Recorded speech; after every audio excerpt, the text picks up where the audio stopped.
Has oído hablar de las grandes batallas de Balduino IV, el rey leproso, como Montgisar y Marj Ayun.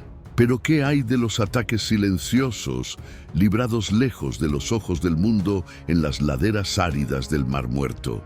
Este video te llevará a un escenario menos conocido, pero vital, del reinado de Balduino, la defensa del frente oriental del reino de Jerusalén.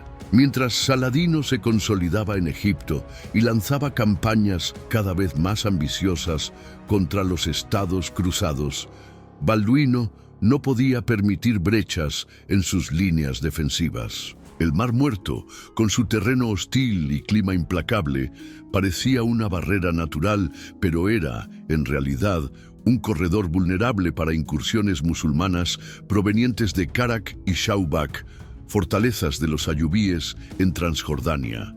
En este video, descubrirás cómo pequeños destacamentos de caballeros, turcópolos y monjes guerreros de los hospitalarios y templarios actuaron en ese teatro olvidado. Quédate con nosotros hasta el final y conoce un lado oculto de la lucha cristiana en Oriente, donde el polvo del desierto escondía emboscadas, valentía y decisiones que moldearon la supervivencia del reino. En el siglo XII, el reino latino de Jerusalén era una entidad frágil, rodeada por potencias musulmanas en ascenso. Fundado tras la Primera Cruzada, el reino controlaba territorios sagrados para el cristianismo, pero dependía de alianzas inestables, refuerzos europeos y órdenes militares para sobrevivir.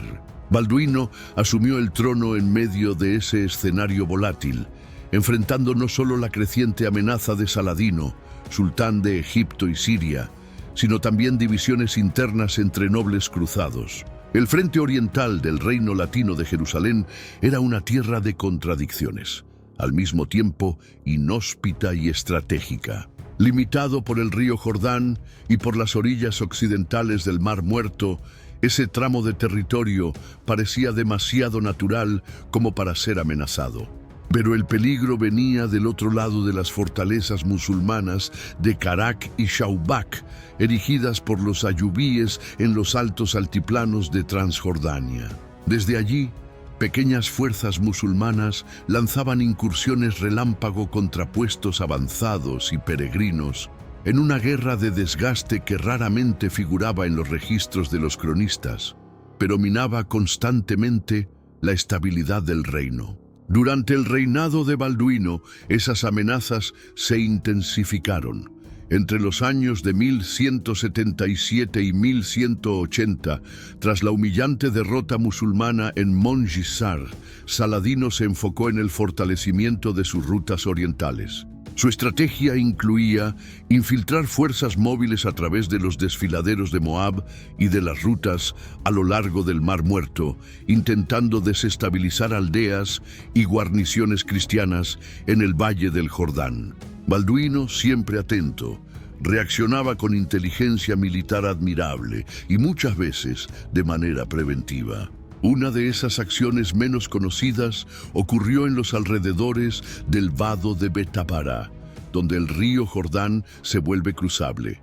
Relatos como los de Guillermo de Tiro sugieren que el rey ordenó la construcción de pequeños puestos fortificados y torres de vigilancia en la región, operadas por turcópolos, caballeros ligeros locales, generalmente de origen sirio o armenio. Esos soldados eran ágiles y adaptados al terreno seco, especialistas en emboscadas y escaramuzas. El objetivo de Balduino era claro: impedir que las tropas enemigas cruzaran con facilidad los puntos vulnerables del río y se esparcieran por las llanuras de Jericó o por las rutas de peregrinación en dirección a Jerusalén. La presencia de los hospitalarios y templarios fue esencial. Los primeros, con sus fortalezas en territorio oriental como la de Belvoir, dominaban los altiplanos al norte del Mar Muerto, vigilando caminos de invasión. Por su parte, los templarios operaban más al sur, en coordinación con guarniciones del castillo de Montreal. Estas unidades libraron diversos combates puntuales con fuerzas musulmanas, pequeños enfrentamientos compuestos por 20, 30 o 50 caballeros de cada lado que se enfrentaban por horas o días en regiones áridas e aisladas. Estas batallas no dejaron grandes nombres, pero evitaron que caravanas cristianas fueran saqueadas, que poblados fueran destruidos y sobre todo que Saladino tuviera libertad total de movimiento. Un episodio particularmente simbólico ocurrió hacia el año de 1179, cuando una columna musulmana intentó cruzar el Jordán en dirección a Jericó. Alertado por sus exploradores, Balduino envió una fuerza combinada de templarios y turcópolos para interceptarlos en las laderas cercanas a la cueva de Qumrán. La batalla fue breve, pero decisiva.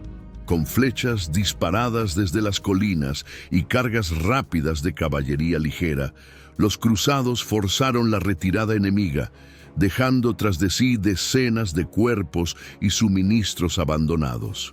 Aunque tales enfrentamientos fueran menores que los grandes choques de ejércitos, tenían un profundo impacto psicológico y táctico.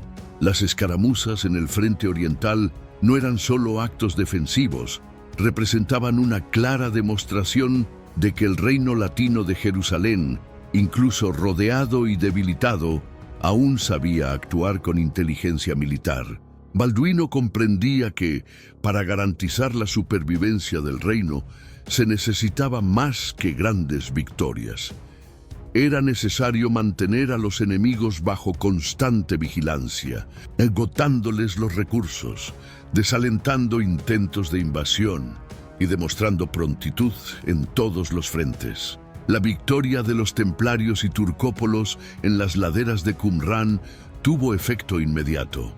Saladino, aunque señor de vastos territorios, vio que el camino por el este seguía siendo demasiado peligroso para una campaña prolongada. Eso obligó al sultán a reorganizar sus ofensivas, concentrándose en rutas más al norte, donde el control cristiano era más fragmentado. Así, una serie de pequeñas victorias en la región del Mar Muerto postergó por algunos años la inevitable confrontación total entre los ayubíes y Jerusalén. Políticamente, Balduino utilizó esos éxitos para reforzar su posición ante los nobles del reino. En una corte dividida entre facciones, mostrar que la frontera estaba segura daba legitimidad a su gobierno, aún más notable considerando sus limitaciones físicas. La lepra avanzaba, pero su sentido estratégico permanecía intacto. Según Guillermo de Tiro, describió al rey como alguien más vigilante que muchos hombres sanos, una alusión clara a su capacidad de mando, incluso enfermo. Internamente, los éxitos en el frente también fortalecían la relación entre la corona y las órdenes militares. Los templarios, con su sede en el Templo de Salomón, veían en Balduino un aliado digno de confianza. Por su parte, los hospitalarios, que controlaban vastas extensiones de tierra y actuaban como una fuerza casi paralela al ejército real, se beneficiaban de la cooperación continua con el rey.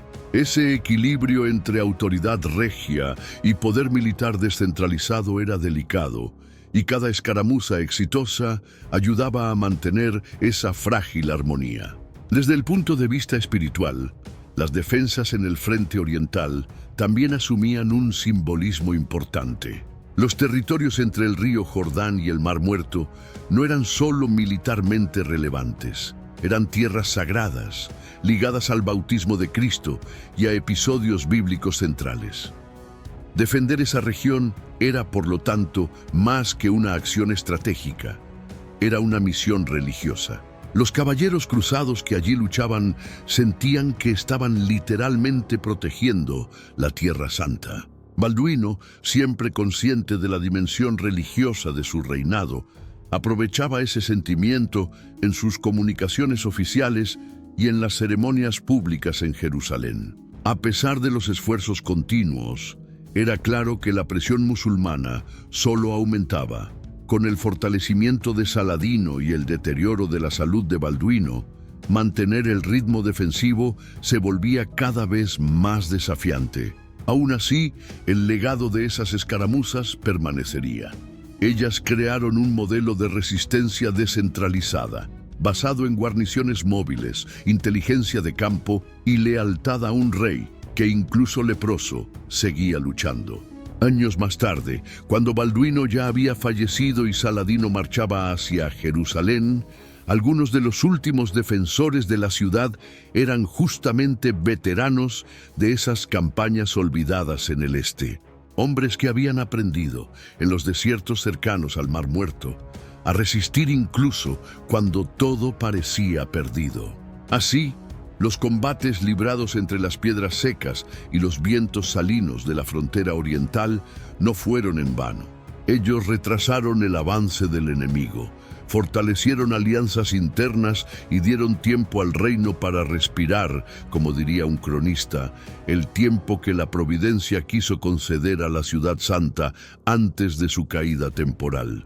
Las grandes batallas hacen historia, pero es en las escaramuzas silenciosas, en los actos cotidianos de resistencia, donde un reino sobrevive. Las acciones de defensa a lo largo del Mar Muerto, durante el reinado de Balduino, muestran un lado menos glamoroso, pero profundamente heroico, de la lucha cristiana en la Tierra Santa. Allí, lejos de los salones de Jerusalén y de los campos de batalla consagrados, el rey leproso levantó una muralla invisible con estrategia, fe y coraje. Incluso enfermo, Balduino fue un maestro de la contención. Supo ver el valor de la vigilancia, del terreno difícil, de la fidelidad de los hombres simples, caballeros locales, monjes guerreros y exploradores discretos. Su liderazgo en esas pequeñas campañas contribuyó decisivamente para que Jerusalén permaneciera en pie por más tiempo. Hoy, cuando recordamos el nombre de Balduino, debemos también honrar esos episodios olvidados. Las vigilias en el desierto, las alertas en las colinas, las emboscadas que salvaron vidas y fe, porque al final la historia se hace tanto de grandes victorias como de resistencias silenciosas. Si te gustó este contenido, dale me gusta, comenta y suscríbete al canal. Eso nos ayuda a traer más historias increíbles como esta, con fe, honor y memoria. Hasta la próxima.